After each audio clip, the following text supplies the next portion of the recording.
Bem-vindas, bem-vindos. Vamos à nossa aula em continuidade, né, ao reforço sobre as temáticas da deontologia jurídica, quer para enfrentar os dilemas éticos que temos no dia a dia, quer para a preparação em relação ao exame da Ordem dos Advogados.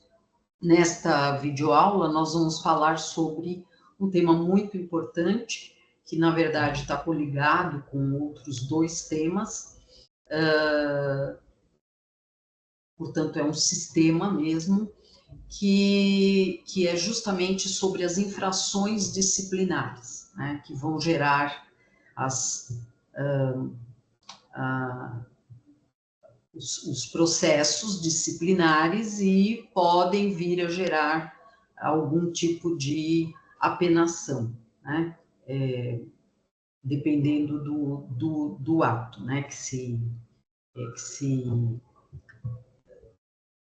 praticou, né? Então, assim, uma coisa importante a dizer logo de início é que o rol de infrações disciplinares é um rol bastante grande, né? Então, seria importante que vocês procurassem estudar repetidamente esse rol, para compreendê-lo e, compreendendo, né, todo esse sistema, poderem saber que tipo de consequência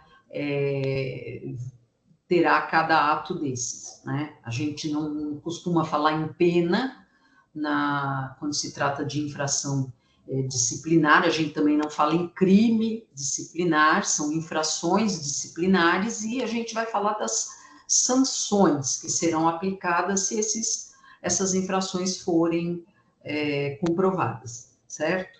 Então, muito importante, eu vou mostrar a vocês esse rol de atos que levam aos processos disciplinares, que são infrações disciplinares e que podem gerar sanções disciplinares, porém, é muito importante que vocês se assenhorem, né, desse sistema, certo? Então, muito importante que vocês, repito, estudem várias vezes essa temática para poderem compreender todo esse sistema. Nós estamos falando do artigo 34 a 43 do Estatuto da Ordem dos Advogados, mas também há uma complementariedade legal que nos processos disciplinares podem ser usadas quando for o caso, e que utilizam tanto o Código Penal como o Código de Processo Civil como legislação suplementar para tramitação dos processos disciplinares, certo? Então, não é apenas o Estatuto que regulamenta o procedimento. Essas legislações que são usadas de maneira complementar e suplementar também determinam os procedimentos, certo? Num processo por infração disciplinar, tá? Nós temos 3 tipos de sanções, né? A cada tipo de infração, nós temos um tipo de sanção, podendo essas sanções, em alguns casos, serem aplicadas em conjunto com uma multa. Então, nós temos 3 tipos de sanção e uma sanção que é acessória, né? As principais são a censura, que é a que será aplicada em maior grau, em maior número, né, de infrações disciplinares. A censura, ela é leve, é uma sanção leve, e ela significa registrar, né, nos assentamentos do advogado que ficam na ordem dos advogados, a censura que ele recebeu por uma infração disciplinar, qualquer que seja, e que esteja adstrita à censura, né? Então, nós temos a censura, temos a suspensão, que é uma sanção intermediária, e ela vai, então, suspender o exercício da advocacia da pessoa, do advogado ou da advogada, de 30 dias a 12 meses, a 1 ano, certo? Se houver uma reincidência de censura, por exemplo, isso vai gerar uma sanção de suspensão. Isso é um detalhe importante. Então, se houver reincidência de censura, nós teremos a aplicação não de uma outra censura, mas sim de uma suspensão. E a sanção mais grave é a expulsão, né? A expulsão, ela vai desligar, né, o profissional da ordem dos advogados, né? Mas cumprido um certo tempo e atendidos alguns requisitos, né, que vão estar no artigo 41 do Estatuto e no artigo 69 do Código de Ética e Disciplina, cumpridos esses requisitos, a pessoa poderá voltar a ser aceita nos quadros da Ordem dos Advogados. Isso gera um processo especial, esse processo vai ser analisado pelo Conselho e, estando presentes os requisitos, ela poderá voltar. E a multa, como eu disse, é uma sanção acessória e ela vai poder ser aplicada como um agravante, né, da situação, tá? Bom, como sempre, né, vou compartilhar com vocês aqui o material preparado para esta aula. Vamos ver se consigo aqui.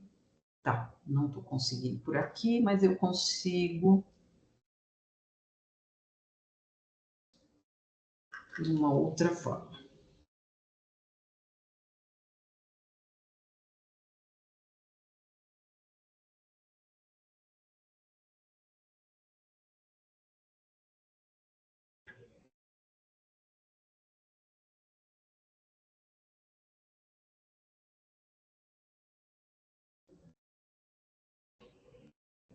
Muito bem.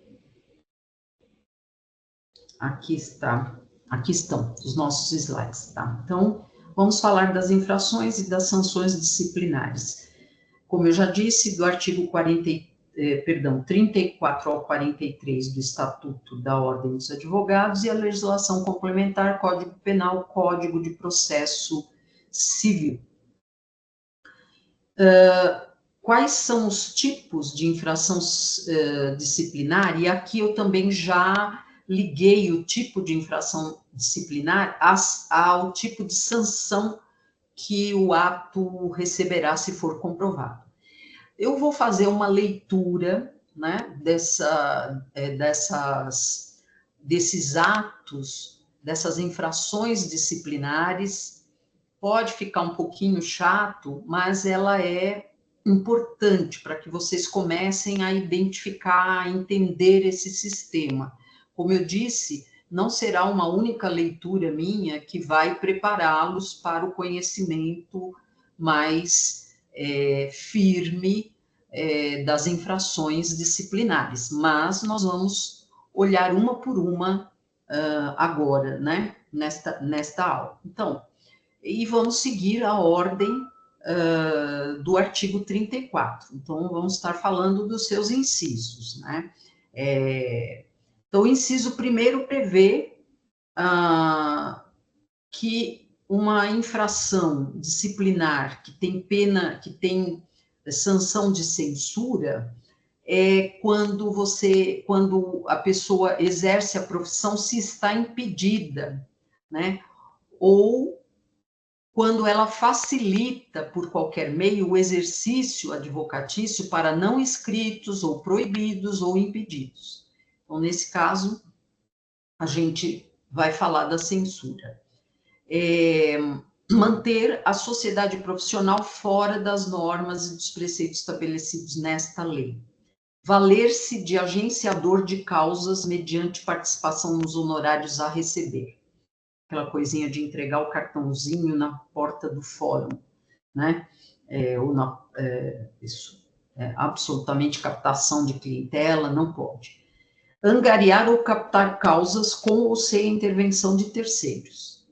Assinar qualquer escrito destinado a processo judicial ou para fins extrajudicial que não tenha feito ou em que não tenha colaborado. Então, essa coisa de pedir, você pode assinar para mim, por favor?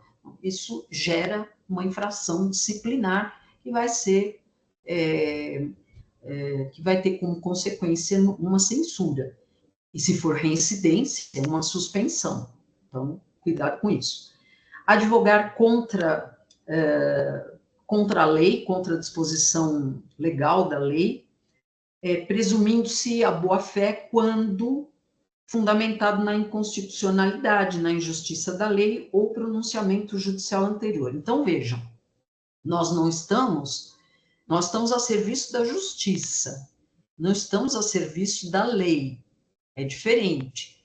Então, se houver uma inconstitucionalidade, uma injustiça, for uma lei injusta, ou houver um pronunciamento judicial já anterior negativo em relação a essa lei, então a gente pode sim advogar contra ela e advogar contra dispositivos literais dela.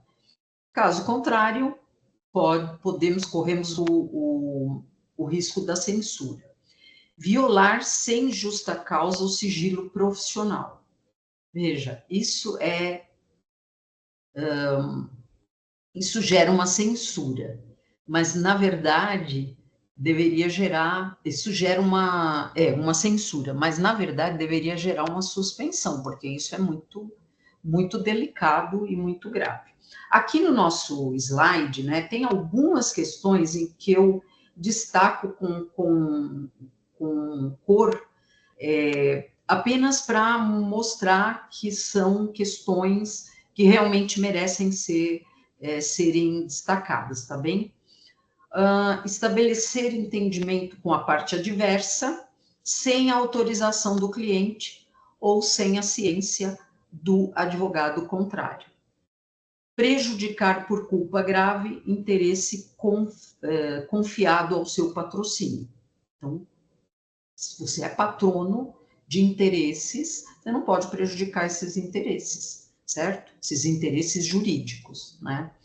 Acarretar conscientemente, por ato próprio, a anulação ou a nulidade do processo em que funciona. Aqueles famosos pulos do gato, né? Quer dizer, então, de alguma forma, o processo visivelmente não vai sair como eu pensei, então, propositalmente, eu acarreto anulação ou a nulidade do processo. Tá? Abandonar a causa sem justo motivo, ou antes de decorridos os 10 prazos da comunicação da renúncia. Recusar-se a prestar sem justo motivo assistência jurídica, quando nomeado em virtude de impossibilidade da Defensoria Pública. Fazer publicar na imprensa, desnecessária e habitualmente, alegações forenses ou relativas a causas pendentes. Deturpar o teor de dispositivo de lei, de citação doutrinária e de julgado, bem como de depoimentos, documentos e alegações da parte contrária, para levar o juízo a uma ilusão, a um erro, né? Então, cuidado com o tipo de interpretação que você fará, tanto da doutrina, como da jurisprudência, como dos documentos e alegações no processo. tá? Fazer em nome do constituinte, sem autorização escrita deste, imputação a terceiro de fato definido como crime. Então, assim, tem um crime, precisa denunciar, imputar a quem cometeu esse crime, quem vai fazer é o constituinte, e não você em nome dele, certo? Porque isso é um ato pessoal.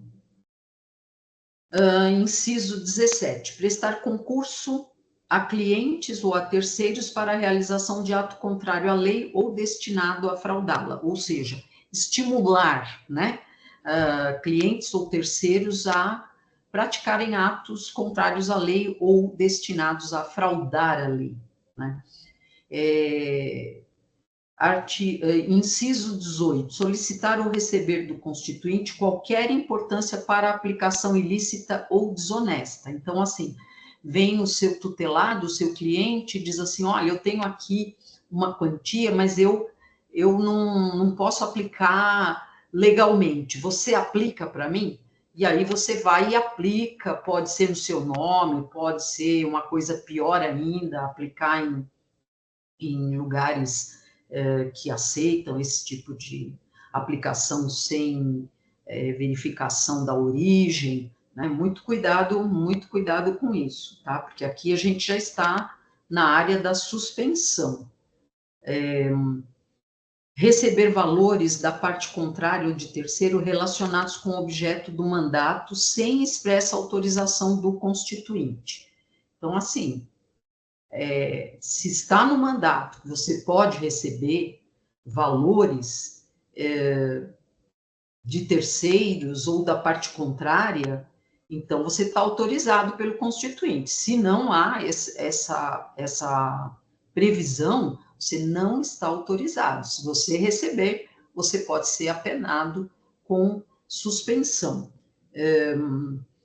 Locupletar-se por qualquer forma à custa do seu cliente ou da parte adversa por si ou interposta por pessoa interposta, certo? Recusar-se injustificadamente a prestar contas ao cliente de quantias recebidas dele ou de terceiros por conta dele.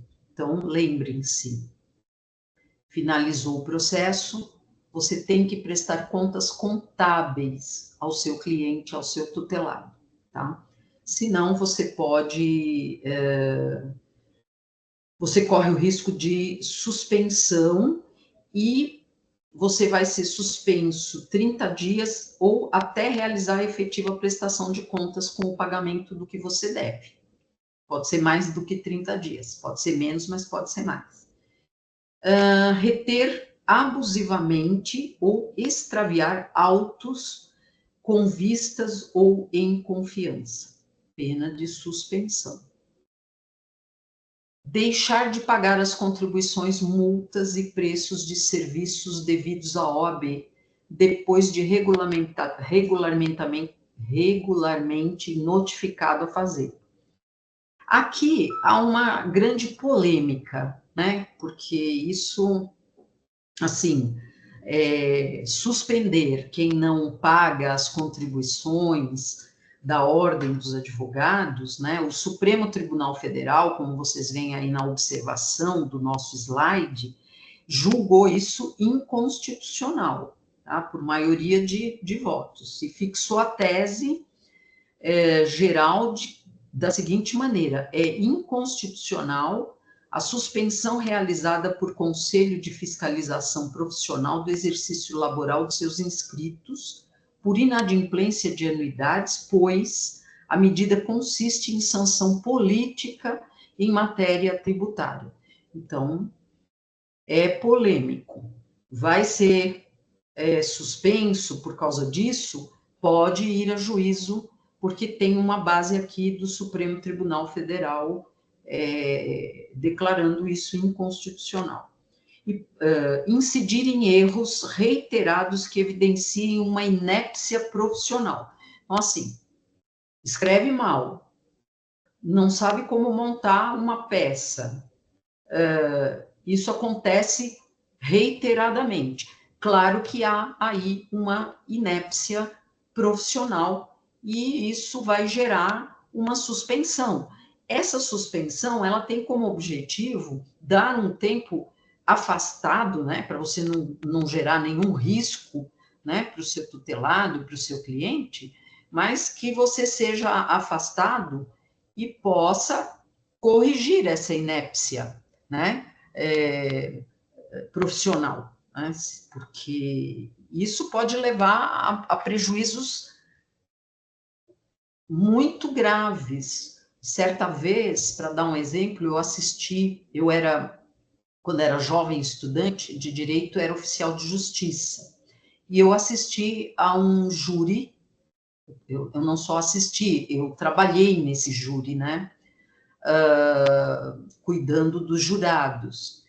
E nesse júri, era um júri que estava tentando averiguar se houve ou não homicídio por parte do acusado, e o advogado que foi defendê-lo era um advogado que era totalmente inepto para fazê-lo.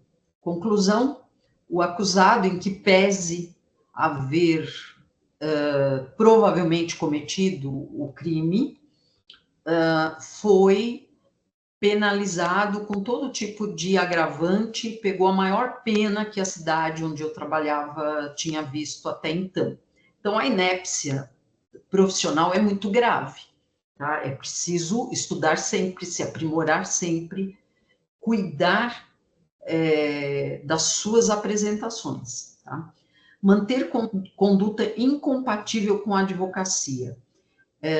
Inclui-se na conduta incompatível a prática reiterada de jogos de azar não autorizados por lei, a incontinência pública e escandalosa, a embriaguez ou a toxicomania habituais, pena de suspensão também. Fazer falsa prova de qualquer dos requisitos da inscrição na ordem dos advogados. Nesse caso, já vamos para a exclusão. Então, existem vários processos em que diplomas falsos foram anexados, apresentados pelo candidato, pela candidata. Se isso for comprovado, então a pena é de exclusão, certo? Tornar-se moralmente inidôneo para o exercício da advocacia. Praticar crime infamante. Praticar o estagiário ato excedente de sua habilitação. Então, cuidado. E praticar assédio moral, assédio sexual e discriminação. Esta previsão é de 2024, portanto, ela é bem nova, então, muita atenção a ela. Ela gerará suspensão, prática de assédio moral, assédio sexual ou discriminação. E para os fins desse artigo, desse inciso 30 do artigo 34, considera-se assédio moral a conduta praticada no exercício profissional em razão dele, por meio de repetição deliberada de gestos, palavras faladas ou escritas, comportamentos que exponham o estagiário ou a estagiária, o advogado ou a advogada, ou qualquer outro profissional que esteja prestando seus serviços a situações humilhantes, constrangedoras, capazes de lhes causar ofensa à personalidade, à dignidade, à integridade psíquica ou física, com o objetivo de excluí-los das suas funções ou de desestabilizá-los emocionalmente, deteriorando o ambiente profissional. Então, é muito importante conhecer a definição do assédio moral. Ele não apenas é repetitivo, como ele tem como objetivo determinado a deterioração do ambiente para a desqualificação e a desestabilização da pessoa assediada. Ele provoca o assédio moral, é como um conta-gotas, e ele vai provocando danos incríveis na pessoa, inclusive na sua saúde mental e na sua saúde física, tá? Como nós devemos entender? Qual é a definição de assédio sexual? É a conduta de conotação sexual praticada no exercício profissional ou em razão dele, manifestada fisicamente ou por palavras, gestos ou outros meios, proposta ou imposta à pessoa contra a sua vontade, causando-lhe constrangimento e violando a sua liberdade sexual. E a discriminação? A discriminação é a conduta comissiva ou omissiva que dispense um tratamento constrangedor ou humilhante à pessoa ou grupo de pessoas em razão de sua deficiência, da sua pertença a determinada raça, a determinada cor ou a determinado sexo, a sua procedência nacional ou regional, a sua origem étnica, a sua condição de gestante, lactante ou faixa etária, religião ou outro fator. Então, a discriminação, além de ser crime, para advogados, advogadas, estagiários e estagiárias inscritos na Ordem dos Advogados, é uma infração disciplinar grave, vai gerar suspensão. Tá? Então, isso aqui eu chamo a atenção, porque como é muito novo, é uma temática que está aí no dia a dia. Pode ser que ela venha a compor as questões do exame da ordem, não sei. Bom, as sanções disciplinares não invalidam, não limitam a responsabilidade criminal por crimes que são próprios dos advogados, quais sejam a violação do sigilo, então, elementos, saber, em razão da profissão, ausência de justa causa, né? Esses são os elementos do sigilo profissional. As consequências são uma sanção criminal, além do que o artigo 154 do Código Penal prevê, além das disciplinares e da multa. Observação, esse crime, ele independe de procuração, tá? Mesmo que não tenha sido, que aquela pessoa não tenha sido advogado ou advogada da causa, mas soube porque era advogado da causa, então deve manter sigilo. Se não mantiver sigilo, além da sanção disciplinar, terá também responsabilização criminal. Patrocínio infiel também será apenado penalmente. Isso está previsto no artigo 355. E a definição é trair o cliente, receber dinheiro da parte contrária para prejudicar o seu cliente, tergiversar, quer dizer, que é um patrocínio infiel, como enganar, tirar proveito, né? Tenho conhecimento técnico, então vou aproveitar esse meu conhecimento técnico para enganar o meu cliente ou alguém que eu defendia, que eu antes defendia e que agora se constitui contra, né, na parte contrária. As consequências são sanção criminal, detenção de 6 meses a 3 anos e multa. Isso está previsto no parágrafo único do artigo 355 do Código Penal. Como eu já disse, nós temos, né, nós já falamos disso, vamos só rememorar, são 3 tipos de sanções e uma acessória.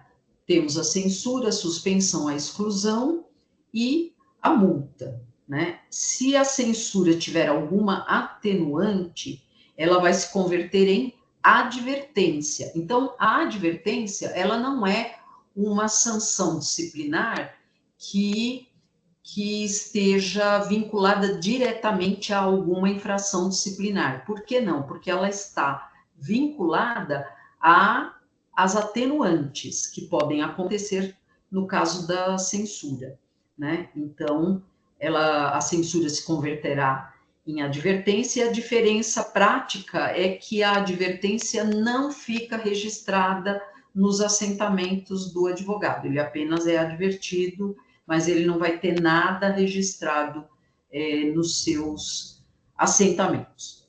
E quais são essas atenuantes, né? Quais são essas atenuantes? Primeiro, a infração cometida na defesa de uma prerrogativa profissional. Segundo, a ausência de punição disciplinar anterior, ou seja, primariedade, né? O exercício assíduo e proficiente de mandato ou cargo em qualquer órgão da OAB. Então, se você reiteradamente exerce cargos na ordem dos advogados, isso vai também ser considerado uma atenuante para qualquer infração disciplinar. Prestação de serviços relevantes à advocacia ou a causas públicas. Os antecedentes profissionais do inscrito, as atenuantes, o grau de culpa por ele revelada, as circunstâncias e as consequências da infração são considerados para o fim de decidir sobre a conveniência da aplicação cumulativa de multa ou de outra sanção disciplinar e sobre o tempo de suspensão e o valor das multas aplicáveis. Então, até a linha D, nós estamos falando das atenuantes. Daqui para baixo, nós estamos falando de condições para o estabelecimento de tempo da sanção e de aplicação ou não cumulativa com a multa ou com outra sanção disciplinar, como, por exemplo, no caso da exclusão, no qual ainda pode haver uma suspensão, tá certo?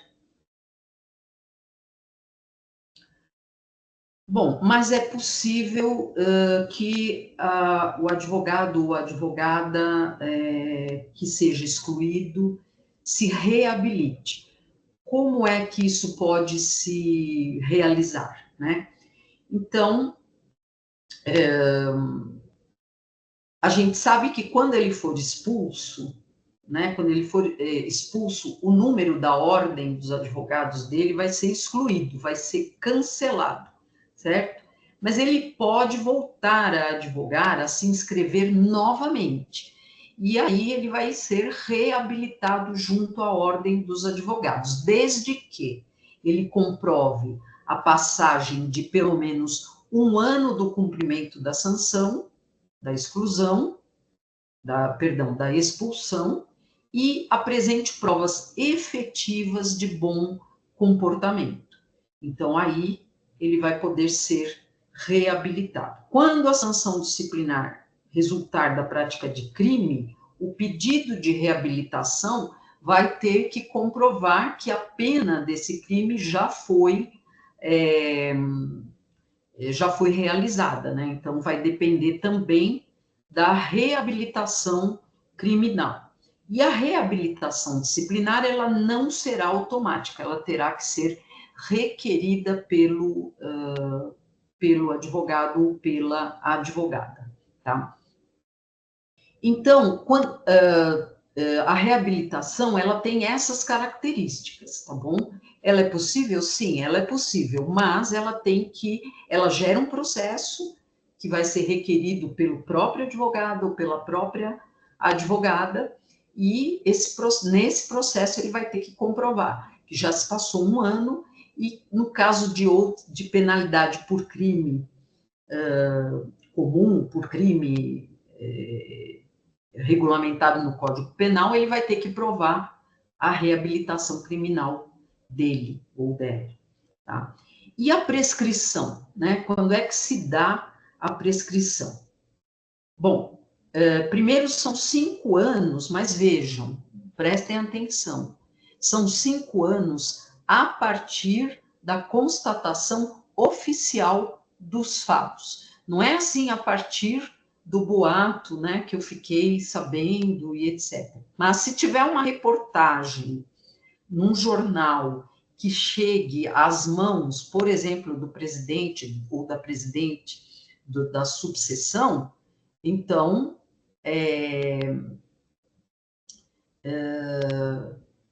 a data oficial passa a ser o pedido da abertura do processo por infração disciplinar, tá? Então, 5 anos a partir da constatação oficial dos fatos.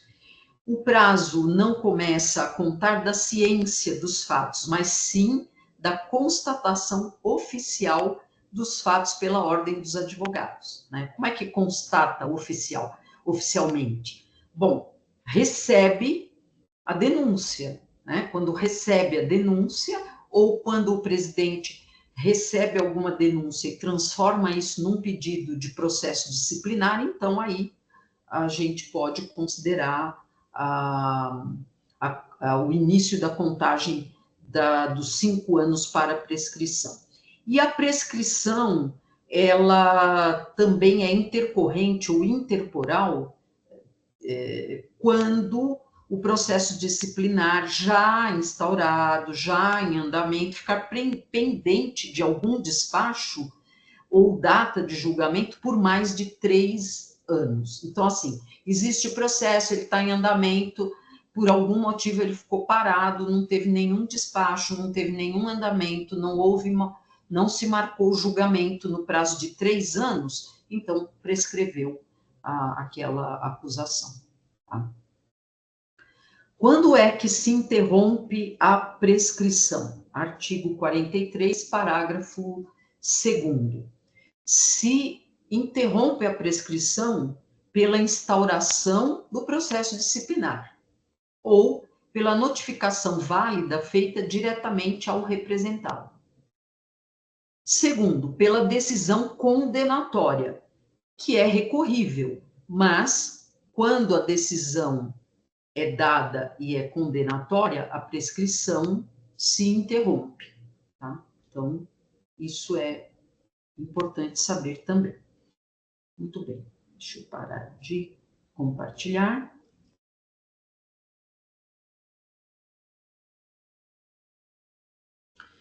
Então, no que diz respeito às infrações disciplinares e às sanções disciplinares, repito, temos um rol muito grande de infrações disciplinares que precisam ser estudados com recorrência, né, de forma recorrente, para que vocês possam se assenhorar desse conteúdo, né?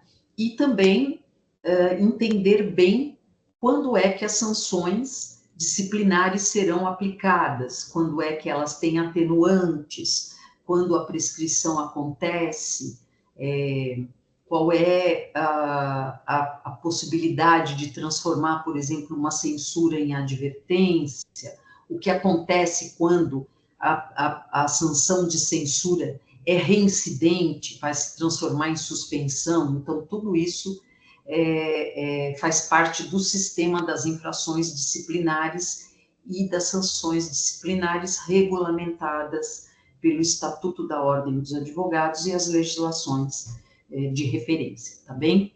Então, com isso, a gente finaliza essa temática aqui e mais para frente podemos voltar a falar dela em alguma outra temática correlacionada, tá bem? Vou parar a nossa gravação.